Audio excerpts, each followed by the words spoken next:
बोलना बहुत कुछ था, पर आपके आंसू ने मेरे को भी भावुक कर दिया।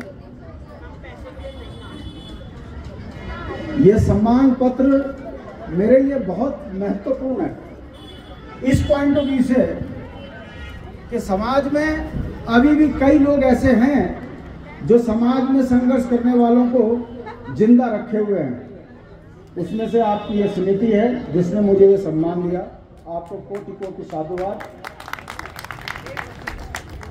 रजत जयंती का अवसर है।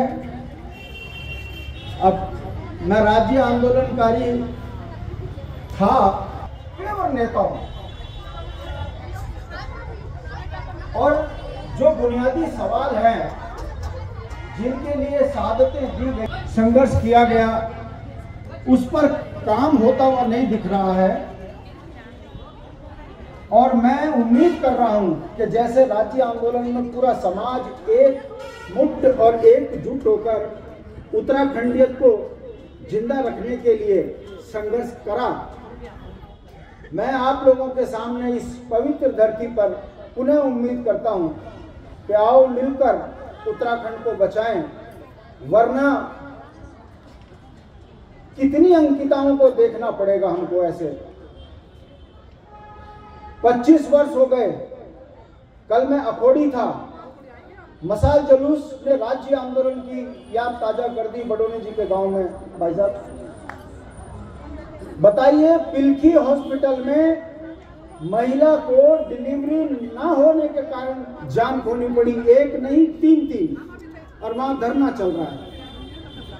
चंबा में धरना चल रहा है, चौखटिया से पैदल यात्राएं चल रही हैं, और धामी सरकार हजारों करोड़ रुपए खर्च करके अपना चेहरा चमका रहे हैं। जिन बुनियादी चीजों के लिए स्वास्थ्य और शिक्षा पहाड़ों में कितनी महंगी हो गई है, अब आपको मैं बता नहीं सकता। स्कूल बंद हो गए। मैं इस मंच पे किसी पार्टी की जय जयकार करने के लिए नहीं, मगर एनडी तिवारी की एक बात मुझे आज भी याद है। मैं माननीय काशी सिंह जी के साथ उनसे मिलने के लिए गया तो उनकी वर्डिंग थी कि राइट टू एजुकेशन, गांव में एक बच्चे को 2 टीचर, 2 आंगनवाड़ी और 1 कंपाउंडर नितांत आवश्यक है। सरकार इतनी गरीब नहीं है कि गांव के बच्चे को शिक्षा ना दे सके, मगर वर्तमान सरकार जो पूंजीपतियों के इशारों पे काम कर रही है, ये कहती है 10 बच्चों पे स्कूल बंद। सोचिए, वो गरीब किसान जिसकी देहरादून में आने की हिम्मत नहीं है, उसका बच्चा पढ़ेगा कैसे? 25 वर्ष के बाद वही सवाल है जो सवाल बडोनी जी करते थे कि राज्य बनेगा तो गांव विकास से जुड़ेंगे, मगर हो नहीं पा रहा है। बहुत कुछ कहने के लिए, संक्षिप्त में मैं सिर्फ इतना ही कहूंगा। आज राज्य की खुशी का दिन भी है कि राज्य बनना है हमारा, हमारी पहचान बनी है। बोली भाषा पे काम भले ही नहीं हो रहा है, मगर हमारे संस्कृति विभाग के लोग आज भी अपनी बोली भाषा को जिंदा किए हुए हैं। तो मैं उम्मीद करता हूँ कि बीरों की धरती या मसूरी एक बार पुनः राज्य आंदोलन की तर्ज पर एक हो जाओ, और नहीं तक 26 परिसीमन के बाद 10 विधायक 8 विधायक कम होना चाहिए पहाड़ बेटी को, 6 विधायक तो राज्य बनने तुरंत बाद कम, और 32 चुनाव वे शुरू घाट में आप तक बते जाओ कि विधानसभा में विशेष सत्र चली।